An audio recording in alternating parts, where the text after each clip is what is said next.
everyone, and welcome to today's General Hospital recap. As always, don't forget to subscribe so you don't miss any of our videos or recaps. The fan is making my hair look majestic intermittently. But let's get to today's General Hospital recap because this week is already so sad with Silas dying. Oh, I'm so upset. So, at Denise's, or Julian's place, Carly shows up to talk to Denise, and Carly tells Denise to stay away from Morgan, but what's new there? And Carly tells Denise that Ava was a cold-hearted and selfish person, and Ava, aka Denise, gets really defensive, like really defensive, which leads Carly to believe there's more going on than she actually knows. So Carly warns Denise that if she finds out that Morgan and her did anything more than kiss, she's going to come after her. And then Denise threatens Carly, and let me tell you, not a good idea. Not a good idea at all. At the floating rib, Dylan and Valerie are on their date, and Dylan brings up what happened between her and Dante, and he said he didn't want to miss out on getting to know her because of Dante's mistake. And then Dante and Lulu show up at the floating rib, and the four of them have like a really awkward impromptu double date. Go figure. So Dylan asks Dylan asks Dante about his father's business, and he asks what's on the shipment invoices. Is it coffee or what? And Dante's like, well, that's what it says on the invoices. And I'm like, see, everybody wants to know what it is. Study exactly. Like, what is the crimes he's committing? We need to know, like, right now. And then Dante gets called away for work. And the three of them, Lulu stays, and the three of them are still together for the evening. So Lulu talks about being married to a cop and how no news is good news, but sometimes waiting by the phone is just as bad. And Valerie says, well, now you must know what Dante must have felt like while you were off in Canada. And Lulu's like, what? And then Valerie gets all awkward and leaves. And Lulu and Dylan talk about his script and how he thinks that, you know, Valerie didn't mean anything by it. So then Valerie comes back and she wants to call it a night. And Dylan and Valerie leave, and Lulu's going to stay and get takeout. At the hospital, Felix is apparently going out with a guy named Donnie. It autocorrected to Dante, and that's not right. And then Brad and Felix talk about Brad's situation with already being married, and apparently I guess Felix already knows the circumstances, that he didn't get a chance to tell Lucas because Lucas got called away. So then he says how he didn't get a chance to tell Lucas the whole story, and Felix says, well, once Lucas knows the whole story, maybe like he'll understand. At Carly's place, Morgan comes home to Carly's house because apparently he's been living there, but he doesn't actually spend any time there, so go figure. And Lucas is there babysitting Jocelyn / staying there. And Lucas asks about Kiki, but Morgan isn't getting it. He's super on edge. He like thinks he might be talking about, like, he's not there. He's not present. You know what I mean? And Lucas wants to talk about the hijacked shipments and how it wasn't his father behind it. And again, Morgan not present at all. So then Lucas just wants to talk. You know, he has a lot going on. So he brings up Sam and Silas, and Morgan wants him to stop talking about Silas. Very specific, a little bit more on edge than just angry. So, again, I believe that Morgan killed Silas, but I'll get to that later.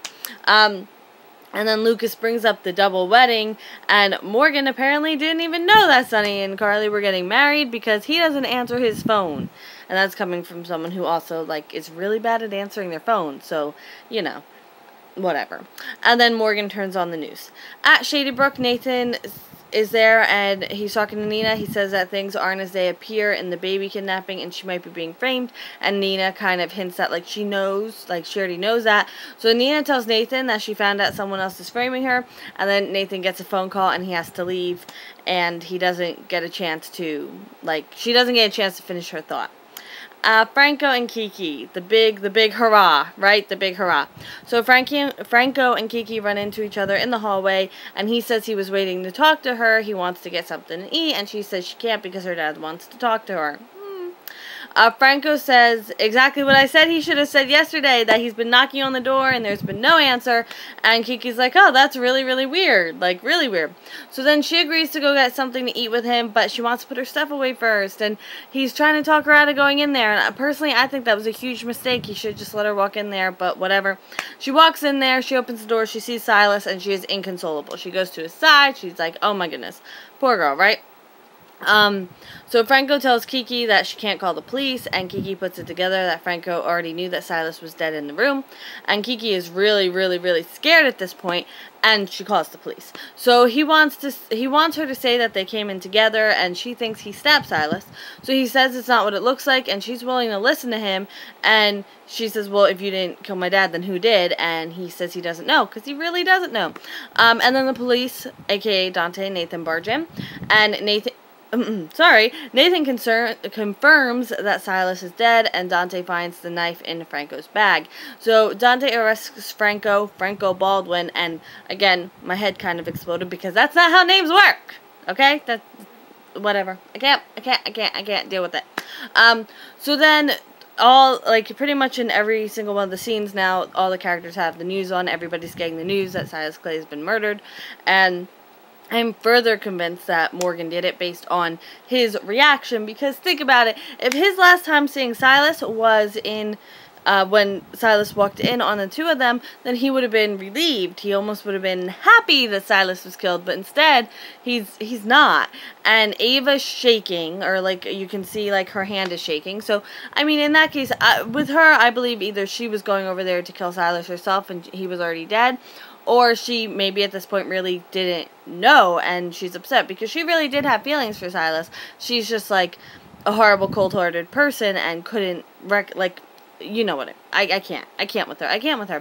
And and we didn't really see Nina's reaction, but we know Nina's reaction, but obviously we know it wasn't her. I am 100% that Morgan did it at this point. I know I haven't always had the best track record with figuring these things out, but I feel pretty confident with this one, even though we're only 2 days into it. And then as Franco is being brought out of the room, Kiki goes up to him and says that everyone was right about him, and she feels like a fool, and she'll never make that mistake again. So she wholeheartedly believes it was Franco. Nina's going to find out on the news that Franco's been arrested for the murder. I really believe that Franco and Nina should have just called the police. I mean, it would have only been circumstantial that, okay, let me gather my thoughts. So either sorry, oh my goodness. So either Franco really doesn't believe Nina when she says she didn't do it, because it was a really poor way to protect her by covering up the crime, because now she's an accessory to covering up a murder, or you know what I mean? It would have just been better for them to call the police and say they found him like this, tell the truth, because she honestly didn't murder him. So the truth would have come out, and her brother's on the police force, so he would have advocated for her. He would have believed her. Well, you'd hope, but, in my opinion, that's my opinion. I think Franco and Nina should just call the police when they found him, and then this whole thing could have been avoided. But we are watching a soap opera, and I am aware of that. I'm just telling you what I would have done. So that is it for today's General Hospital recap. I haven't said this in a few days, but we have an Indiegogo campaign in the description, so if you could please check that out. We are under the 20-day mark, and if you can give a donation, that'd be great. But if you can just pass it around, maybe someone on your Facebook, on your Twitter, whatever, they'll be able to donate, so it would mean so much to me if you could share it. I will see you tomorrow for more General Hospital. I hope you have a great day. Bye!